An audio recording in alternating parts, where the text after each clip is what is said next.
Standard 6 subject Gujarati chapter 4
mummy બહુ હેત કરે એમાં સામેનું જ એક નંબર આવે.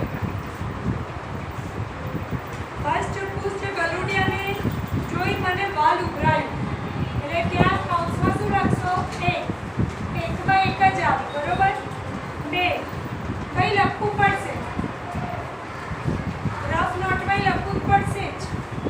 મેઘા નહીં ચાલે, થોડું પણ લખી ઓળખ બોલું છું. એકાએક ડાગ્યો પુત્રો સામે આવી ગયો, હું ચોંકી ગઈ. તો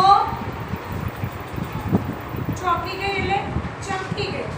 તો શું આવે? ટેબલનું ખાનું ખોલતા જ બંધો જોઈ મીના ચમકી ગઈ. તો બીજા નંબરમાં 3 નંબર લખો. 1 નંબરમાં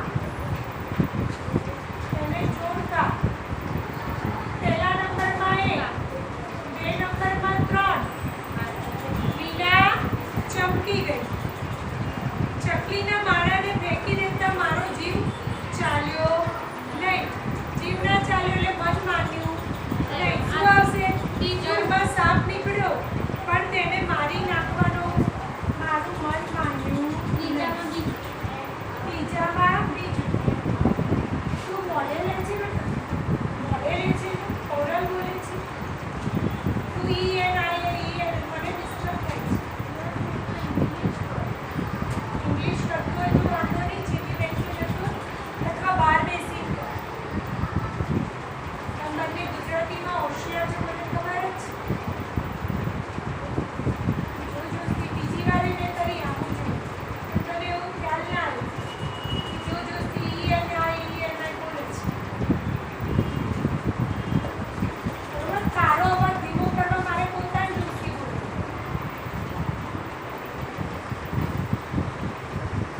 પછી દરિયાના મોજાના સપાટાથી તે તણાઈ ગયો તો પવનના જોરદાર ધક્કાથી વડલો પડી ગયો.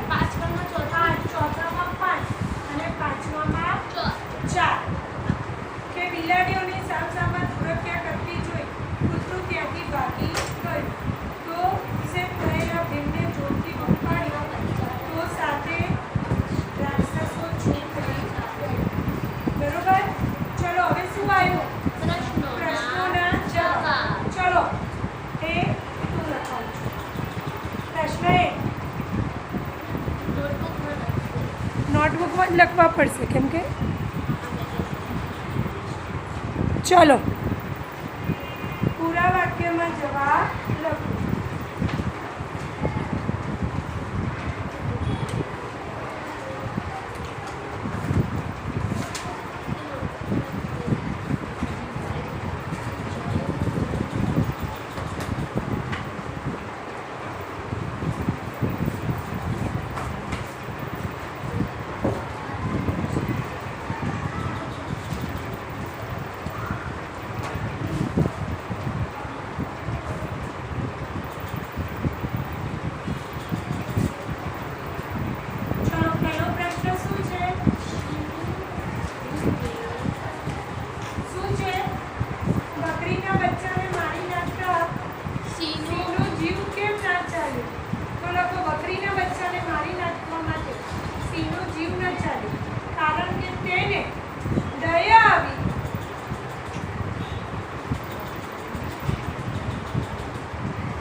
થર્ડ ક્વેશ્ચન શું છે?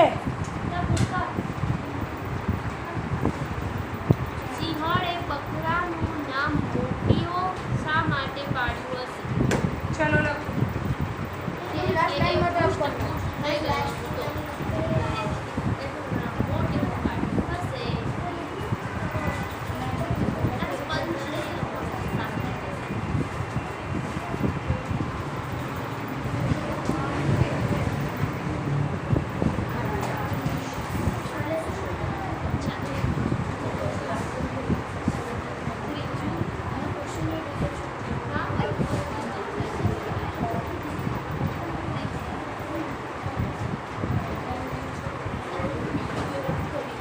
ક્લિયર છે? હા, સ્પષ્ટ.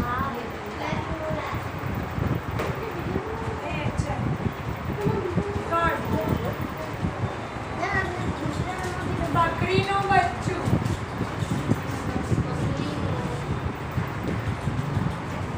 સિંહણને ડાબીને એકદમ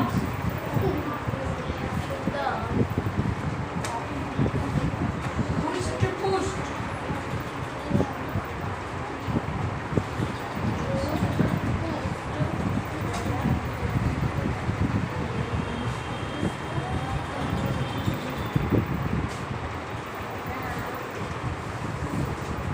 થઈને એકદમ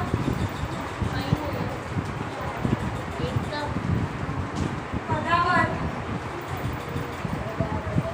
બકરો લાખો હતો. તેની સામે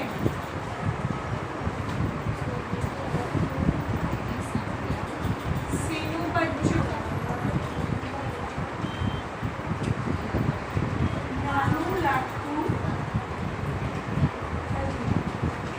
તેથી સિંહ અને સિંહણ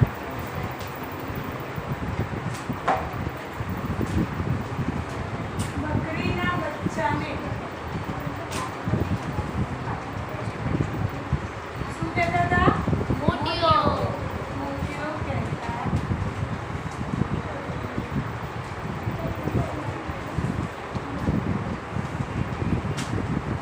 તું વાતો કરો બેન. તો તમે જોયું.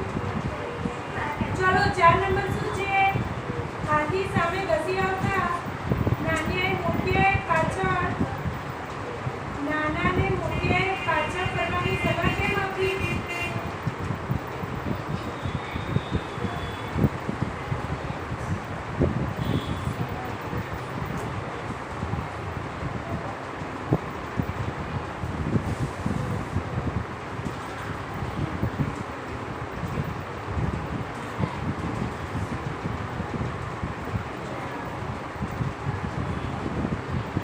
હસબન્ડ વાઈફમાં.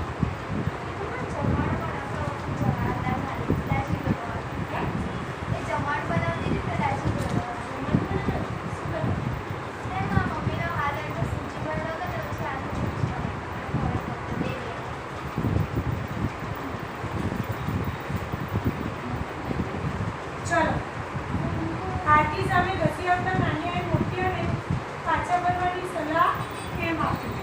કેમ આપી? નાનીઓએ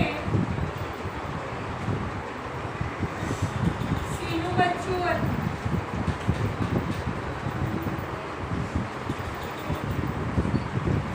મોટીઓ કદાવર હતો પણ બચ્ચું કોનું હતું? બકરીનું પણ બકરીનું બચ્ચું હતું.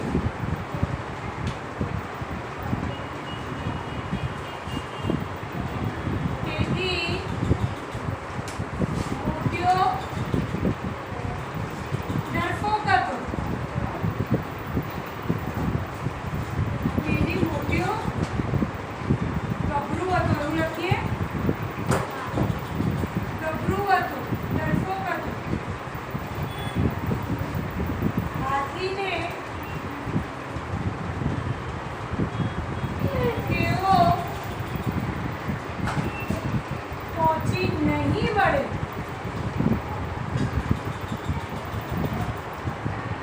આના ડરથી તેને નાનિયાને તેને કોને રોક્યો? નાનિયાને. હા એવું લખ્યું છે ને? નાનિયાને તેને કેમ નાનિયાને રોક્યો?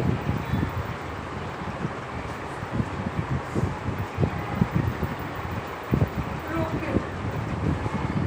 હતું તો એ બકરીનું બચ્ચું ને, ભલે અષ્ટપુષ્ય કરાવર હતું. પાંચમું શું છે? મોતિયાએ નાનિયાને લખી દીધું. હા મેં લખી મોતિયાએ નાનિયાને રોક્યો તે સારું કર્યું કે ખરાબ? કે સારું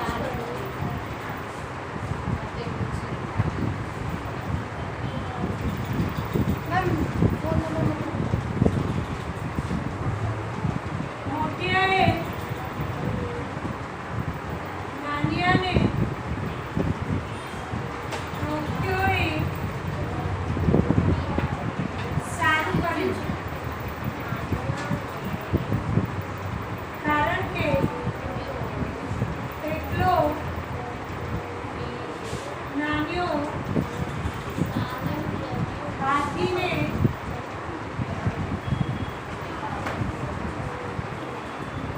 પહોંચી વળત. એટલો નાન્યો હાથીને પહોંચી વળત. ચલો શીખ. બકરો શા માટે જતો રહ્યો?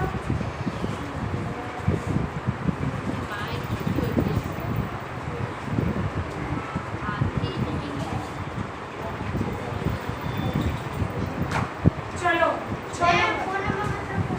ઉતાવળ કર બેટા લખતા. હા લખવાની ઉતાવળ જ કર. હું અડધો લખું ત્યાં સુધી તું બેસી રહું છું.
4 મિનિટ છે હો બેટા. ચલો. સિંહણે બકરાને આવું કહ્યું હતું, આ કે ના લખો. એટલામાં સિંહ તો ગમે તેટલા મોટા પ્રાણી પર હુમલો કરે, આવું કીધું તું સિંહણે? ના. મોટો થયેલો સિંહ બકરા, હાથી કે કોઈ પણ પ્રાણીને મારી શકે એવું બોલી નથી સિંહ. ના. અમે અને તમે પ્રાણીઓ છીએ કે જાત ભાઈઓ જ કહેવાય, આવું બોલી હતી સિંહણ? ના. તું પણ મારો દીકરો છે, તને જવાનું કહેતા મારો જીવ ચાલતો નથી, આવું પણ બોલી નથી. તું મારી વાત સમજ અને તું તારા જાત ભાઈઓ પાસે જતો. આવું નથી બોલી કે તું જતો રહ્યો. કોઈ દિવસ તે તને અને હાથીને સપાટામાં લઈ પૂરો કરી નાખશે, આવું બોલ્યું. છેલ્લું હા બાકી રમ. મોટિયાએ નાનિયાને રોક્યો. એ વાત નાનિયાએ કઈ રીતે કહી હોત? અધૂરી વાત પૂરી કરો. તે અંદર આપેલી છે બધી રીતે કહી હોત એ જાતે નથી. કોણ બોલી શકે?